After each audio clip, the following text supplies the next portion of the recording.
I was, yes. and grew up during troubled times. Yes, indeed, which of course is inevitably part of my biography, and actually a very important part of my biography, because I didn't realize at the time, but my parents, who were very keen believers, were very unusual because, as many people realize, Northern Ireland hasn't got the best of a reputation as far as Christianity is concerned. But the sectarianism was really getting out of hand as I got into my teenage years. But Dad, who ran a store in the city of Armagh, it's a city but it's small, the ecclesiastical capital of the whole country, in fact, he was a keen believer, but he was not sectarian, and that showed itself in a remarkable way. He employed, I suppose, at most about 40 people, and he tried to balance it between Catholics and Protestants, and that cost him. The place was bombed several times. My brother nearly lost his life. And I said to him once, Dad, why do you risk this? He said, look, Scripture tells us that all men and women, irrespective of what they believe, are made in the image of God, and I'm going to treat them like that. And that left a deep impression on me, and it lives with me today, so that when I confront some of the more atheistic members of the world community, I remember that all the time. That's amazing. Yeah, the second thing, though, is this. Although they were very keen believers, they loved me enough to give me space to think for myself and encourage me to think about all kinds of things, not only Christianity. So as I grew up, my impression of Christianity was mind expanding, not bigoted and mind contracting. And my father particularly encouraged me to read widely, different worldviews as well. He handed me, I'll never forget it, the Communist Manifesto when I was about 13. I said, what's this? I said, have you read it, Dad? He said, no, but you need to read it because you need to know what other people think. So that was my background. And of course, it left deep marks when I got to Cambridge. I didn't throw my Christian commitment overboard as many of my contemporaries did, because it had never been their conviction in the first place. It had been imposed on them. Absolutely. And then when you were at Cambridge, there's an interesting incident that took place when some of your lecturers took you aside into a private room to persuade you to give up your faith. We had dinners, and some of them were very nice at college, and I found myself seated next to this Nobel Prize winner. And being the kind of person that's interested in learning from other people, I started to discuss with him what it meant to him, his research and his success. And then I dropped in the following question. I said, did any of your researches ever lead you to think that there might be an intelligence behind the universe? Well, he bristled. And it obviously was not something I could pursue. So I dropped it in good Cambridge gentility and thought that was the end of it. He turned to his neighbour. But at the end of the meal, he said, Lennox, come to my room. And I could tell by its tone, it wasn't an invitation, it was a command. I went to his room and he invited several other senior people from the university. There were no undergraduates, no students, a couple of professors, I don't remember, perhaps 4 of us in all. And he sat me down, and as far as I can remember, it's a long time ago now, he said, Lennox, do you want a career in science? And I said, yes, sir. Well, he said, then you'll need to give up this naive faith in God. It will cripple you intellectually. You will suffer by comparison with your peers. You will never make it. Talk about pressure. I mean, I'd never met a Nobel Prize winner before. And here he was browbeating me, force majeure, trying to get me to renege on my faith in Christ. How did you respond? Well, I responded by uttering a silent prayer. And then I said to him, sir, tell me, what have you got to offer me that's better than what I already have? Oh, he said, the philosophy of Émile Bergson. And I had read about the philosophy of Emil Bergson through C.S. Lewis. And I knew a bit about it. Actually, Bergson was a very poor choice because later in life he confessed he might even have become a Christian of some kind. But I said, if that's all you've got to offer me, I'm going to take the risk. And I got up and walked out.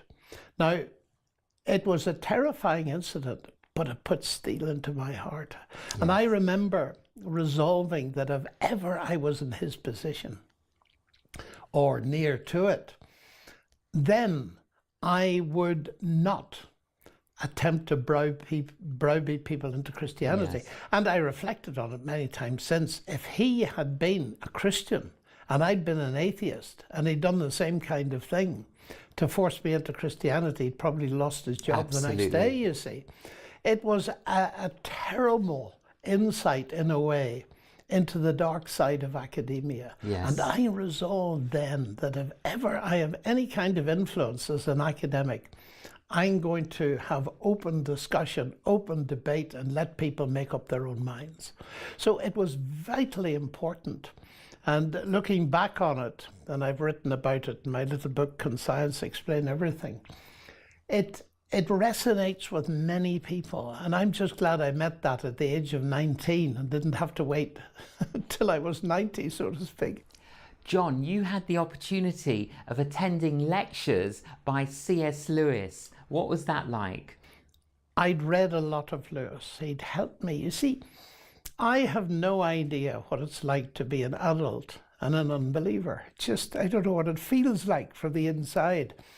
And that's can be a disadvantage when you're dealing, as I have done in my life and still do, with many people who are quite opposed to Christianity. And Lewis, I discovered at an early stage, had become a Christian in his middle age. So he became a mentor to me to give me insight into what Yes. it's like, the inside of atheism and the way he felt his way towards God, or the way God crept up on him, might be better. So that I knew he was still at Cambridge. I didn't know he'd been very ill.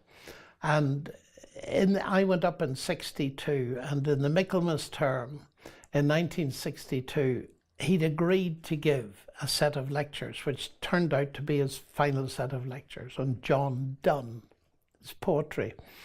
And the English faculty lecture rooms were just across the road, Mill Lane, the famous Mill Lane, where the pub was where Crick and Watson announced that they'd found the secret of life, perhaps a little prematurely, but never mind. And I sneaked out of the maths lectures from time to time to listen to Lewis, you see. And I'm so glad I did, because it's such a clear memory. Freezing cold winter. And the place was packed. He was a legend, of course, by that stage. And the floor covered with undergraduates, no health and safety rules, sitting in the windows. And he would burst in at exactly, I think, 5 past the hour, you see. Big burly man with a big heavy coat and a scarf and a hat. And he'd start lecturing the moment he hit the doors. The moment he walked in? Yes, he started lecturing. So he slowly unwound his very long scarf and took off his hat and removed his coat as he was lecturing and wending his way through the crowd of undergraduates, because the floor was covered with them. By the time he got to the podium, he'd already delivered 4 minutes of a brilliant lecture. And so it went on, and he didn't conceal his Christian conviction, but always with a little quip and almost a wink. He communicated that this was real to him. But at the end of the 50 minutes, he reversed the procedure. He kept lecturing as he put on his hat, wound up his scarf, put on his coat, and the final words were uttered as he burst out through the door. There was no time for Q&A. So that's my memory of Lewis. Of him. Amazing. There's a story that I read, John, about you being invited to Siberia to teach in a university there. And while you were there, they discovered that you believed in God and asked you to give a lecture. And an interesting response from lecturers and from students. Oh yes, that was an amazing phase of life. Because I was pretty impecunious, I wasn't really paid the proper rate at the University of Wales, and I asked my colleagues, I could see they were earning a little bit on the side. How do you do this? Translate Russian. So I said, how do you do that? And one of my colleagues, with whom I wrote many papers, a wonderful Christian man, said, look, just get yourself a Russian English mathematical dictionary and apply to the American Math Society and offer your services. So I did. Yes. So over the years, I've been translating mathematical Russian. Now that doesn't enable you to ask for a cup of tea even, but after the fall of the Berlin Wall, and I was in Berlin and helped to knock it down a little bit, Russia opened up for me. Yeah. And that's a story in itself, and that's the one you mentioned. I went to Siberia, and they were utterly intrigued. And even in math seminars, which would never happen in Europe or in the UK, they would say at the end, well, thanks for the lecture. And I could lecture in Russian, and that made all the difference. Open door everywhere. They'd say, can we ask you other questions? And sure. Well, we hear that you believe in God. Why? They'd never met someone like me.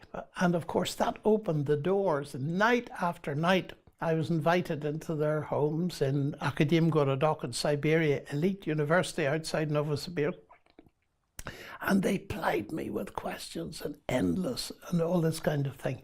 And in the end, I met a Christian.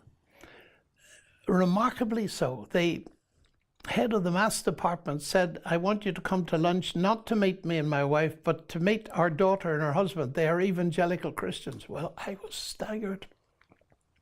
And the young man who was a technician said, I think I should go to the head of the university and see, can you give a lecture? And he got permission. So here's how that lecture happened. A mathematician explains why I'm a Christian. And we were given a room about this size, with chairs in it, maybe 20 chairs. And I was sitting, you sit and lecture in Russia. And just before I started, I had a translator, of course. I could begin in Russian, and that got the audience with me. Somebody said, you better come and look outside. And there was a queue of 500 people surrounding the building. Well, what to do? So we walked in and looked for a lecture theatre. And this young man just strode ahead. And he was stopped by a woman who I learned later was responsible for the communist health of the young people. And she tried to stop him. And I'll never forget what he said. He said, Madam, you've had it your way for 75 years. These people have come and they want to hear about God, and you're not going to stop them. Yes. I mean, that took huge courage. And we walked into the biggest lecture theatre we could find. And as I walked in, I looked up and there was a shield over the door. A.E. Maltsev. The very first paper I translated from Russian to English was by that man. And we walked in, the place was absolutely packed. And as I spoke, sitting again, of course, they get up and they write their questions and they put them in a pile in front of you. The pile gets, and you've got to answer them, you see. And at the end, there was huge interest. They wanted literature. I had a few bits of literature and all this. And a young physicist came, I'll never forget him, and he said, you know, we invited the strongest apologist for atheism in Siberia to cut you down tonight. I said, where is he? Well, he said, that's just it. He left, and if that's all atheism can do, that's it, finished for me. Now, tomorrow night, I've got 100 physicists, all of whom speak English, and we want to grill you. And that was the start of it. That was amazing. But what was so lovely, an older man came. I was shattered, of course. The whole thing was shattering because it was historic, as I later discovered. The first lecture in 75 years that had been held. An older man came down to me and he looked at me, friendly eyes. He said, Est-ce que vous parlez français, monsieur? And I said, yes, a bit. Oh, he said, c'est magnifique ça. I'm the professor of linguistics. And he said, you need a cup of tea. And my staff are getting it ready, so just come with me. And he put his arm around me. It was lovely. And as we went along, he said, just let me tell you, he said, there are far more people than you would believe who want to hear what you were saying tonight. And that opened The door. a door. One other thing, there was a young woman sitting there who was a journalist, and she put me in touch. This is a long, complicated and fascinating story, which I hope to tell in some kind of a autobiography, but she put me in touch with her boss, who was the head, the editor-in-chief of the Academy of Sciences newspaper. And the result of that over a period of time was that I was able to put articles on these topics. And eventually with David Gooding, we wrote a whole series of articles that went into the Academy of Sciences newspaper and went throughout Russia. So it opened a vast door. Those 2 lectures were absolutely seminal. And many of them, John, I gather, were surprised or stunned to discover that so many significant scientists throughout history did have a faith in God. Oh, yes. And they weren't aware of that. No, that was one of the funny things. In my, I think it was the second lecture that was on scripture. I think it was. There were several KGB colonels in the audience, you know, you could tell that, sitting in the front, big, heavyweight guys with grim faces. And I got to the point where I was talking about the history of science. I always do, and say, you know, some of us may not realize that people like Galileo and Kepler and Newton and Clerk Maxwell and Faraday were believers in God. In fact, most of them were Christians. And there was absolute silence, and I could see anger. I don't like angry audiences, which is why it's nice talking to you. And I stopped. And the chap at the front, who seemed about to be apoplectic, I said to him, "Why are you angry?" And he stood up and said, "Why am I angry?"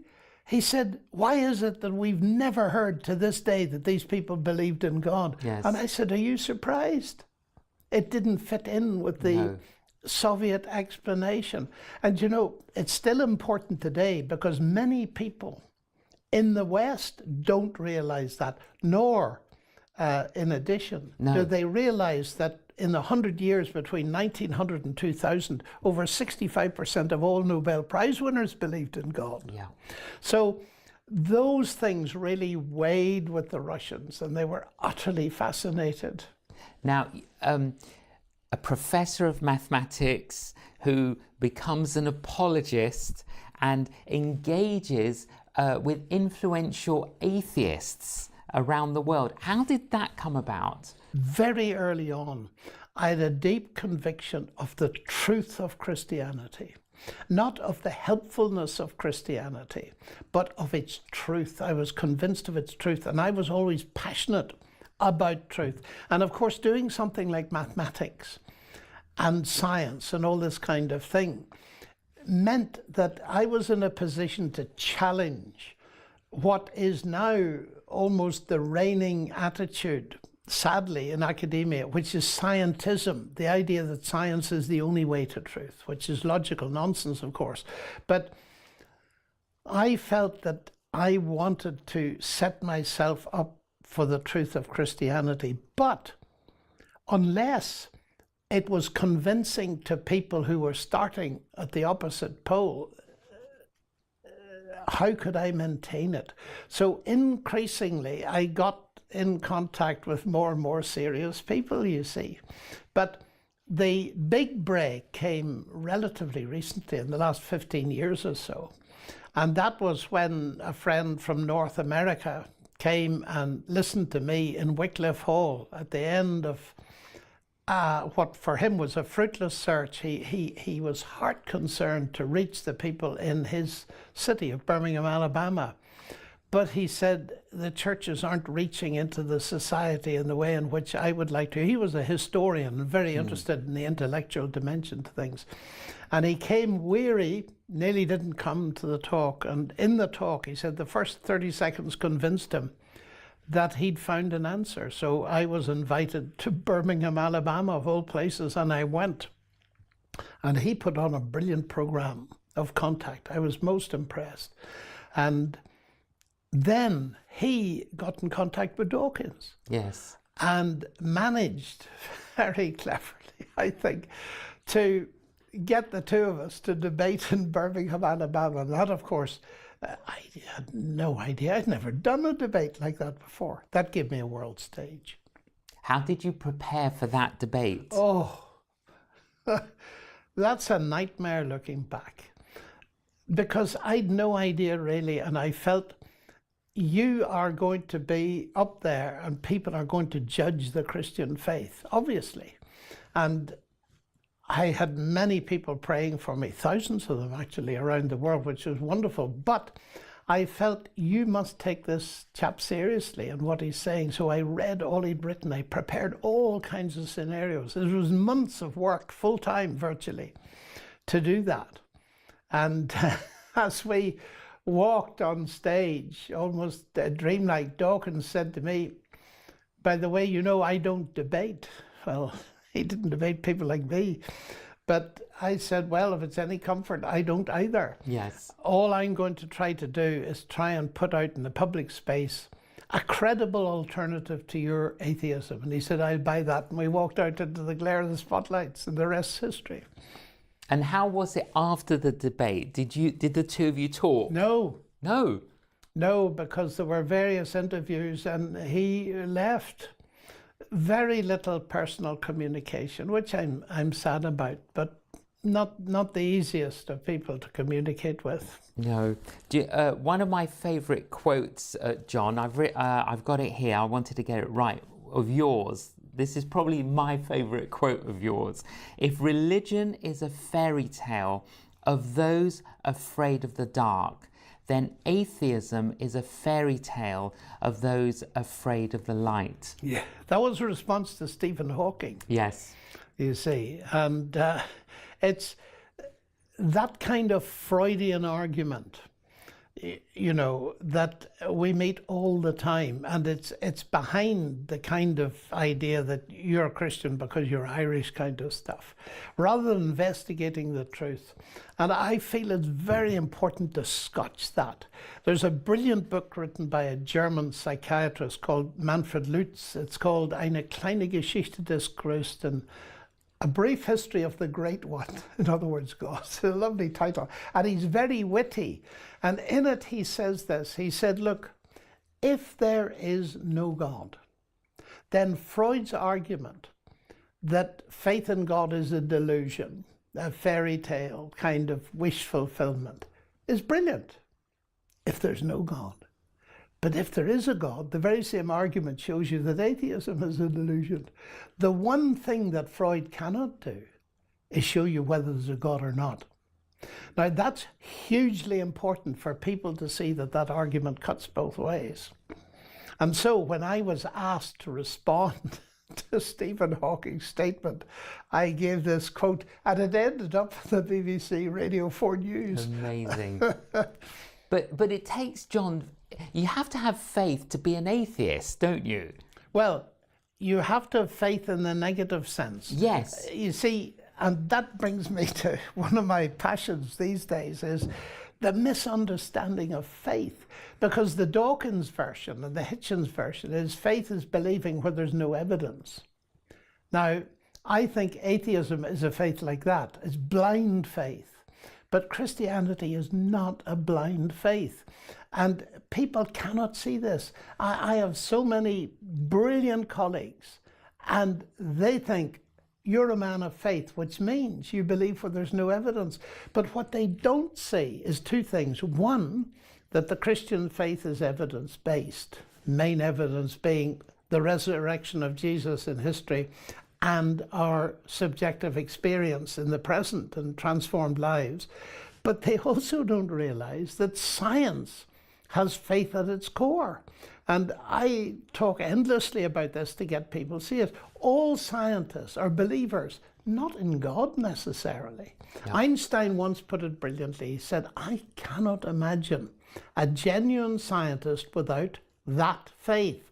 Now, he didn't mean faith in God. What he meant was, you've got to believe, to do science, that science can be done. You've got to believe that, otherwise you wouldn't do it. Now, what does that mean? You've got to believe that the universe is, at least in part, intelligible to the human mind. And what does that mean? You've got to believe the universe is mathematically intelligible.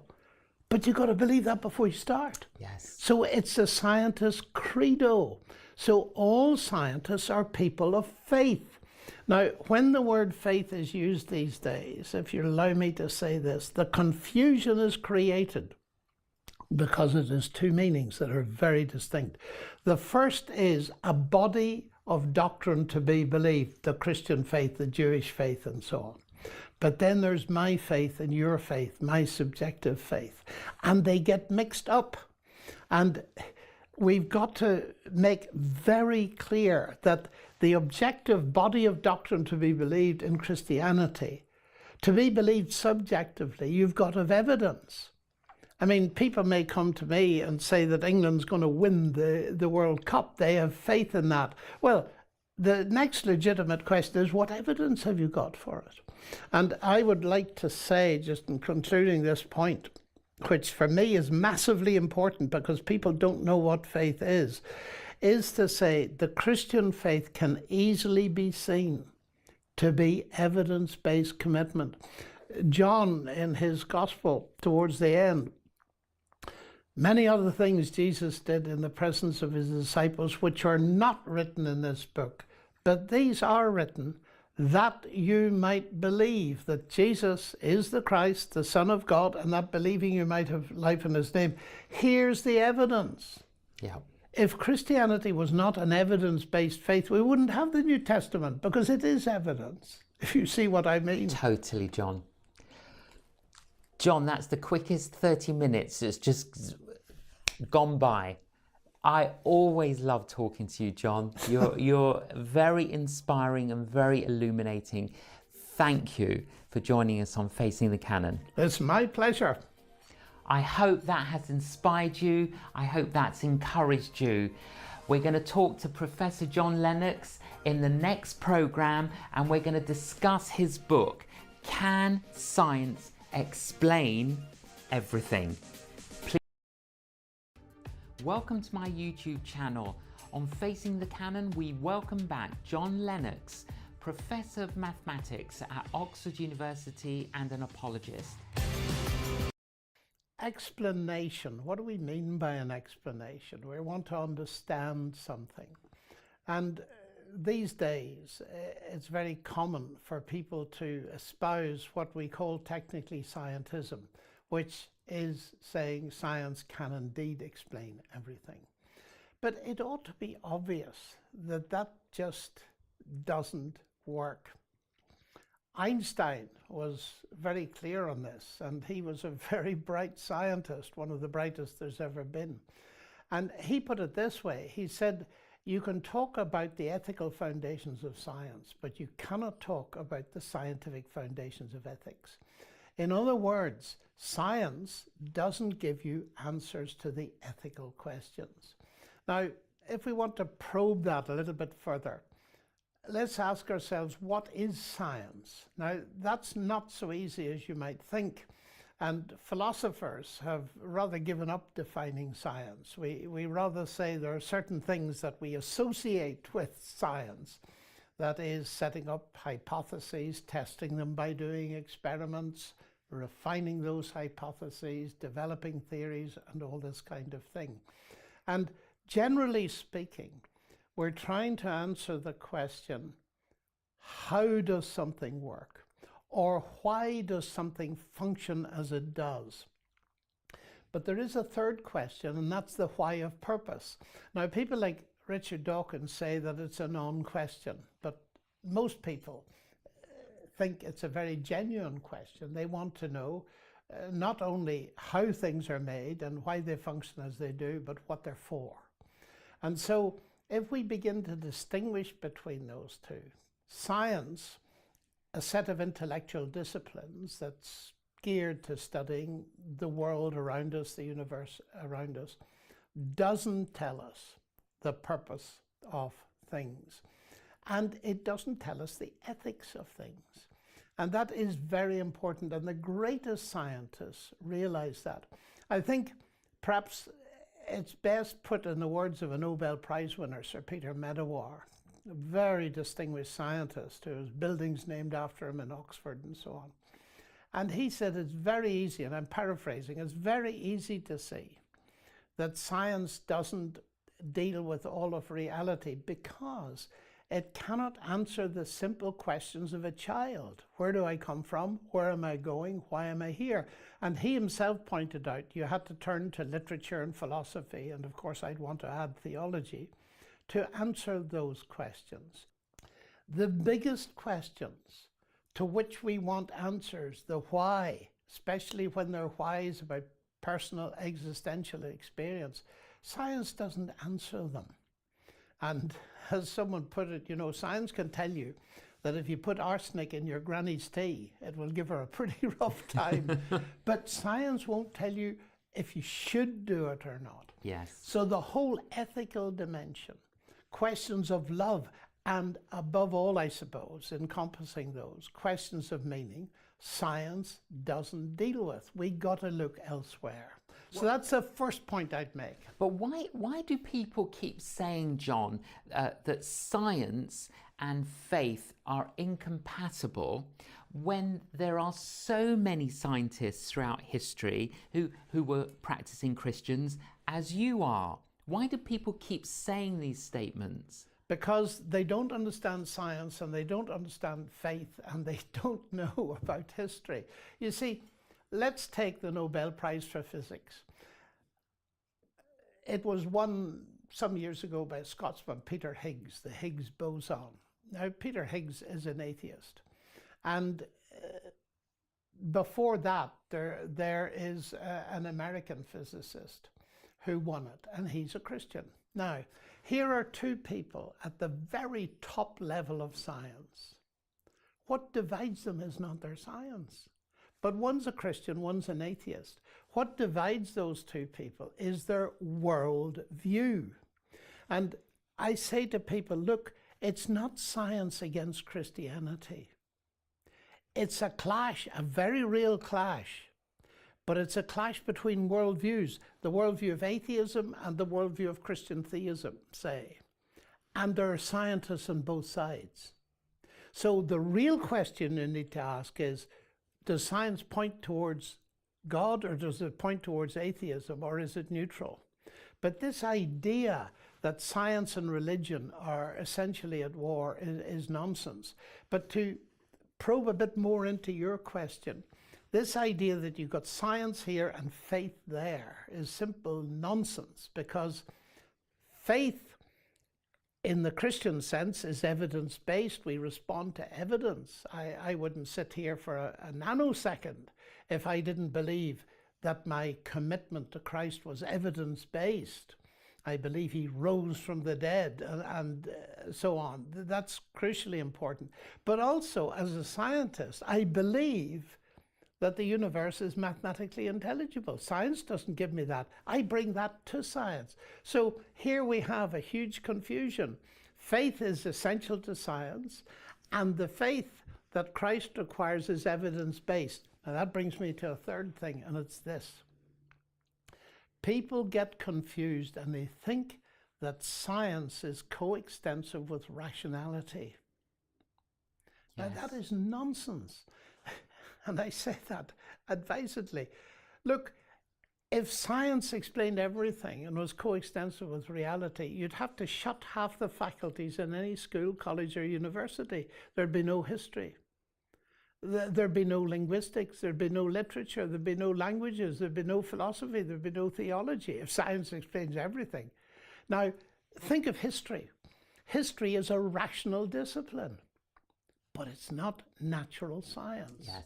Now, the problem comes, it's very interesting linguistically. In German, the word for science in general is Wissenschaft, and they distinguish between Naturwissenschaft, which are the natural sciences, and Geisteswissenschaft, those are the humanities.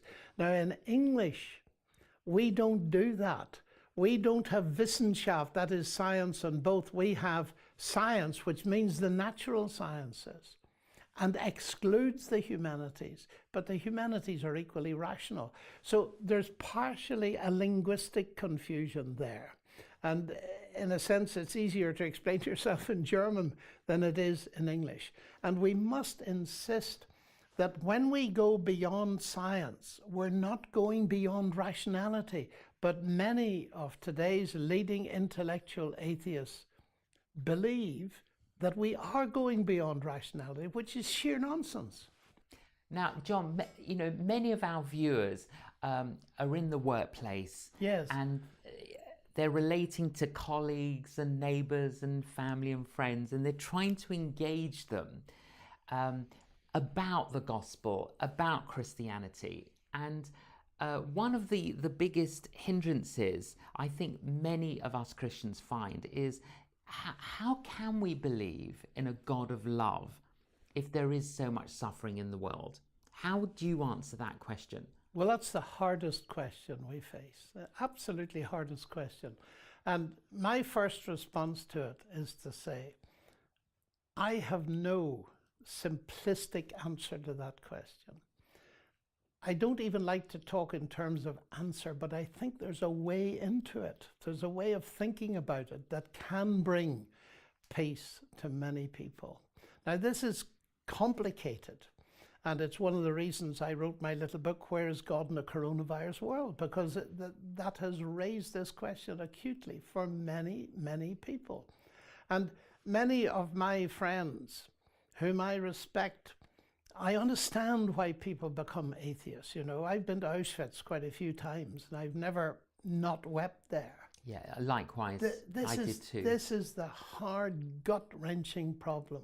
But let's look at it then. First of all, there are two sources for pain and evil. There's what we call moral evil, the bad things people do to each other. And then there's what we sometimes call natural evil, which is a strange thing. And that is things like coronavirus, tsunamis, earthquakes, cancers, all this kind of thing, where, as far as we know, human beings aren't directly involved. And that can be the more difficult problem.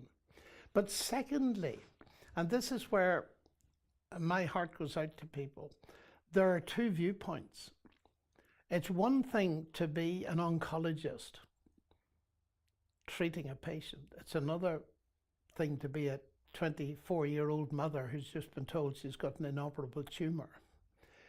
There's the inner perspective of the sufferer, and there's the outward perception of the observer.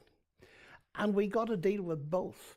And the kind of questions that both of those sides raise can be very different. Now, the observers will ask the intellectual questions. How can you possibly reconcile this with a good God? But then I want to say, so you're an atheist then? Absolutely. I've given up on God. Many people have sat and told me straight, I've given up on God when I heard these various things. I said, it's evil, isn't it? Yes, it's absolute evil. Where do you get your concept of evil from? Yeah. Because look, one of your fellow atheists is a man called Richard Dawkins. And he follows the atheism down and he comes to the conclusion, this universe is just as you'd expect it to be. If at bottom there's no good, no evil, no justice, DNA just is, and we dance to its music. But I said, look, I'm puzzled. If there's no good and no evil, why are you talking about a problem of evil? You've actually got rid of moral concepts. And I said, that bothers me because I find myself to be a moral being. So does Dawkins, actually. I find my heart crying for justice. Are you really telling me there's no justice? Yeah. Now, you will respond to me, but you believe in God. How can you possibly do that? Well, let's come to that in a minute. But it seems to me it's no solution getting rid of the very concept that you're using to judge the problem. Secondly, on the atheist side, you think you've got rid of the problem. That's just the way the universe is. Let's face it. Get real. But you have got rid of something. Yes. You've got rid of all hope. Atheism is a hopeless faith. And I say that to people directly. It is hope. You have no hope to offer to that young woman of 24 with a tumour. Absolute none. So that's a dead end. Atheism doesn't work. It gives you a kind of temporary satisfaction, but in the end you have no hope. You have defined it out of existence conceptually, and you've no actual hope because there's no life after death. Now, I'm a Christian. How do I begin to square it? And I say, well, at the heart, and this is coming right to the heart of it directly. Depends on the person, of course, you want to engage gently with, because people are hurting, their nerves are raw, they've lost a relative and all that. But I say, you know that at the heart of Christianity there's a cross. That is suffering and extreme pain. Now, try and come with me, if you will. I know you might find this very difficult to accept, but the Christian claim is that the person on the cross was God incarnate. So if that is true, and just come with me, if that is true, we can legitimately ask, what is God doing on a cross, if I might put it that way? And surely, doesn't it show you that if that is so, then God has not remained distant from the problem of suffering, but has himself become part of it? Now, I think that's the beginning of a step, but it's not the final step. If God is like that, where can we find hope? Well, the next step is, the next big Christian claim is that God by his power raised Jesus from the dead, so that death is not the end. That changes my whole universe. That changes everything. Because if that's true, it means that there is hope beyond the grave. And sometimes I risk telling them a personal experience. I say, you know, my sister had a 22-year-old daughter, just married to a youth pastor in a church, and she got a brain tumor that killed her. She held on to her faith in Christ. How did she possibly do that? It was a traumatic period for my sister, and it took a long time to manage to come to terms, but she hasn't lost her faith either. Why? Because Jesus brings hope. He doesn't guarantee a release from the physical process of death, but what he does guarantee is a salvation that transcends COVID, transcends brain tumors, transcends death. Now, atheism can't offer anything like that. It doesn't mean we don't suffer, we don't have pain, but it means that we have a way in. So I don't give an answer, but I like to point people towards a person who I believe is the answer. Absolutely, John. And the thing about Christianity, we as Christians, we would say that we know Christ. And it's not just a head thing, but it's a heart thing. It's an actual experience, isn't it? Yes, of knowing absolutely. Jesus. Absolutely. And you've known Jesus growing up all your life, and you're aware of his presence in your life. And this is crucially important. And one of the things is, if I might share another actual directly personal experience of that. Absolutely. You see, I've been very near to death. In fact, I got angina, and suddenly the medics realized this was serious. And I can remember going to the hospital and listening to the junior doctor say, "We're losing him." And I was rushed through the hospital, and a heart attack on its way, clearly. And at the door of the operating theatre, I had to say goodbye to my wife. It was quite clear that I was in a very serious condition. So I said goodbye to her. And what was absolutely amazing was the sense of presence and peace. I had absolute peace, because I knew I'd see her again, that the parting would only be temporary. So I was rushed into the theatre, thrown onto the table, and the surgeon put the thing into my heart, and he says, the dye is going nowhere. And I said, what does that mean? He said, it means that one of the major arteries is blocked and we have to work fast. Dead silence for 40 minutes. And then he looked at me and he said, well, I don't know what to say to you. I said, why? He said, you should be dead. He said, you should have been carried away quite some time ago.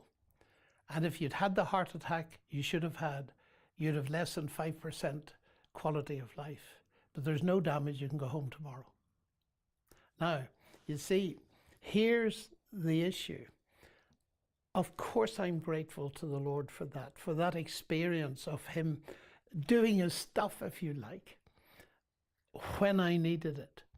But at the same time, while I thank God for that, I've got to remember my sister.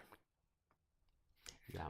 You know, we live in this world of miracle and mystery, oh, don't yes, we? We do, absolutely. And you experienced the miracle. Yeah, I remember in Siberia, and we talked a little bit about that in the last program. In Siberia, I met a man, a tiny little man, and he was talking to me about his experience in the Gulag. Now, this is now moral evil. He's suffering because of other people. Years in solitary confinement because he taught young people scripture. And in our conversation, he looked up at me and he said, you know, you couldn't face that, could you? I just crumpled.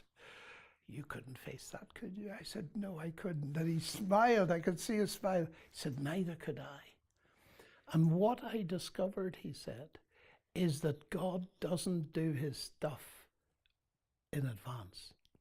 He gives us the power to face this in the situation. And that has lived with me.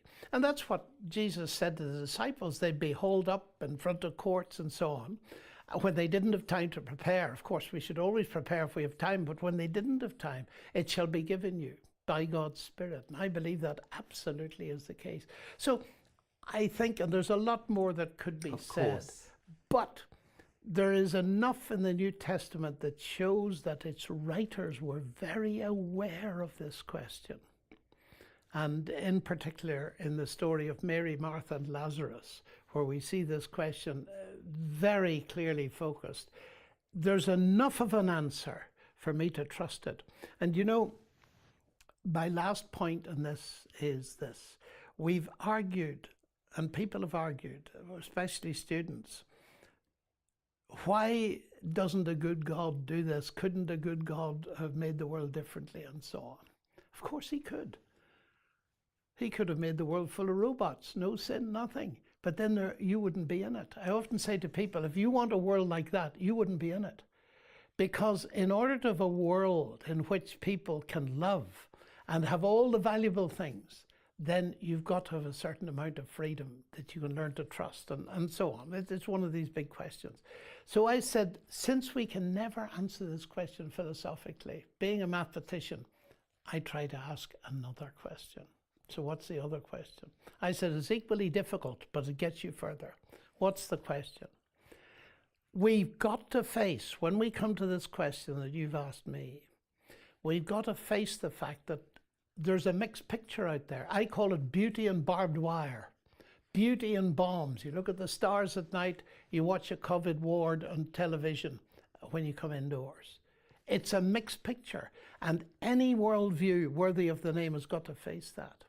Now I said, let's grant it's like that. So here's my big question. Granted that it's like that, is there any evidence anywhere that there is a God that we could trust with it? And I see that God in the life, death, and resurrection of Christ. And that's the heart of the Christian message. Absolutely the heart of the Christian faith. And because Christianity has something credible to say about this, that's one of the main reasons I'm a believer. Now, a lot of people, John, have misunderstandings as to what does it actually mean to be a Christian. How would you explain that? What is a Christian? Well, a Christian is a person who enjoys now a real relationship with God through Christ, through trusting him, that he or she has not merited. And this is one of the huge confusions of our day. They think of Christianity as a religion. And if you ask them what is a religion, they'll say a religion is a path, you try and follow it, And you hope that when you get to the judgment, you'll have done enough for God to accept you. That's religion. Well, if it is religion, that's not Christianity. Christianity turns that on its head. It's utterly revolutionary because it tells me that I can't make it that way. I can't earn God's forgiveness. But God has done something in Christ on the cross, the resurrection, that he can offer me forgiveness as a free gift on the basis of my trusting him and giving my life to him. I cannot merit it. And you know, I often explain it this way. I say, you know, we ought to understand this. We live in a merit-based society. Universities, you get a degree, but you're not guaranteed one because it depends on your merit. Everywhere merit, promotion merit, all this kind of thing. So we think that we can merit God and a relationship with him, but just a minute. What about marriage? And I sometimes say, jokingly, I say, you know, I met a young lady when I went to Cambridge and I thought she'd make a good wife. So I brought her a cookbook and I said to her, you know, do you see this cookbook? There are various laws on how you make apple cake. I like apple cake. So if you keep these rules pretty well, pretty nearly 100% for the next 40 years, I'll accept you. Otherwise, you can go back to your mother. And you know, audiences roar at this. Of course. They absolutely roar. And I say, why are you laughing? Isn't that exactly your attitude towards God? You wouldn't insult a fellow human being by telling them that your acceptance of them depends on their performance. But that's exactly what you're basing a relationship with God on. What would you say, John, to people who've got many questions, but they're very curious about Jesus, Christianity? What advice would you give them to make a progress in their journey of faith? Well, I would say that the first thing is that we need to get to know who Jesus is before we can make any decisions. So we need to get into reading about him in the New Testament. We need to get into Scripture. Now, of course, it's ideal if we can do that with someone else. And there are many very good programs. There's the Word One-to-One, there's Christianity Explored, and so on. And many churches put on programs like that. You see, very often I feel people just don't know what's on offer. And I say to them, look, listen for a little while till you hear what Christ offers you before you say no to it. And so it's very important to do that in reading, say, the Gospel of John, the Gospel of Mark, and ask your questions of the text. It's quite clear from the Gospel that Jesus invited questions and the disciples weren't shy of asking them. The second thing is, get a hold of Christians that you find credible and ask them. Really push them hard as to why they believe what they believe. And I am firmly convinced that if we seek with that attitude of being open to take the steps of commitment that are justified by what we know and what we've seen, those that seek will really find. They'll have an encounter because God is real. You see, I often say to folks, God is not a proposition, he's a person.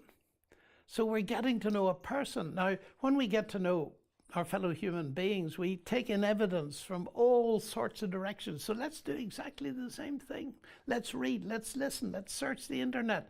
Let's read about other people and how they found their journey and how they came to commitment in Christ. And I do believe that God will answer us according to the need we have of the different kinds of basis for that commitment. Absolutely. John, always a delight to see you and talk with you. Thank you so much for being on Facing the Canon. Well, thank you for being such an impressive canon. I hope that's inspired you. Professor John Lennox has written so many helpful books, and I would encourage you to look at his website and read some of them. Thank you for joining us on Facing the Canon. Please join us again.